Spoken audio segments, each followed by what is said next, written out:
बाजेला भोलेनाथ के, ओ पूरा दुनिया भजन में मगन हो जाला। बाबा के जब डमरू बाजेला तो चाहे केहू के शरीर में एनर्जी रहो चाहे ना रहो, केहू कतनो थाकल रहो, पूरा ब्रह्मांड पूरा त्रिलोक झूमे लागेला। कैसे भैया कि जब डमरू बाजेला भोलेनाथ के, जब डमरू बाजेला भोलेनाथ के, पूरा दुनिया भजन में मगन हो जाला।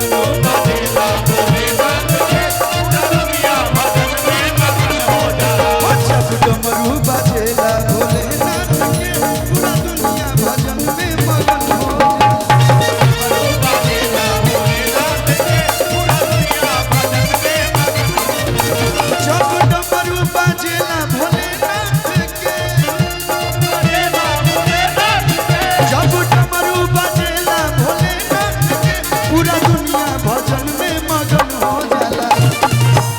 तुम एक बरसे लगे बिना बरसात के, बोल बा बोल बा बोल बा बोल बा बोल बा बोल बा, एक बरसे लगे बिना बरसात के, उतना पावन महीना सावन हो जाला।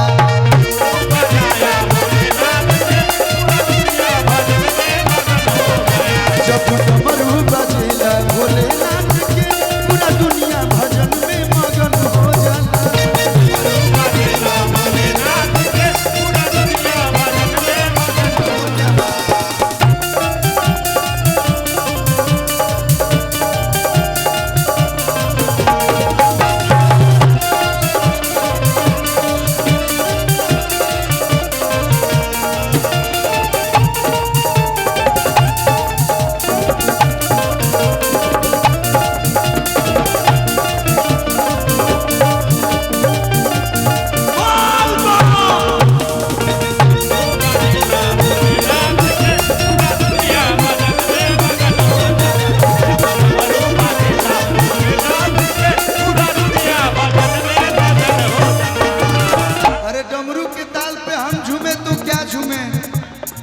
हर भगवान बाबा के ताल पे झूमते हैं।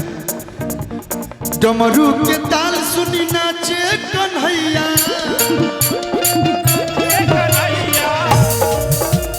राधा के रसिया हो रुक्मिणी सैया,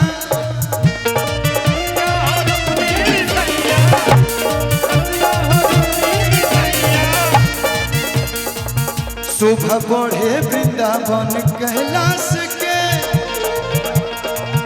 शोभा बढ़े वृंदावन कैलाश के, तो नजारा बड़ी मन भावन हो जाला।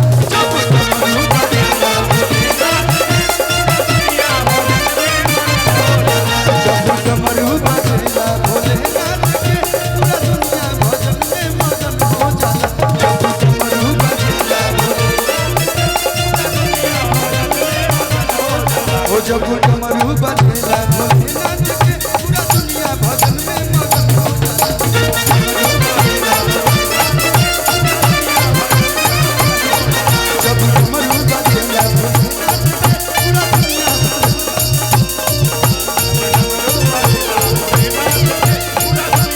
से बोले बाबा बैजूनाथ की जय। ओम नमः पार्वती पते।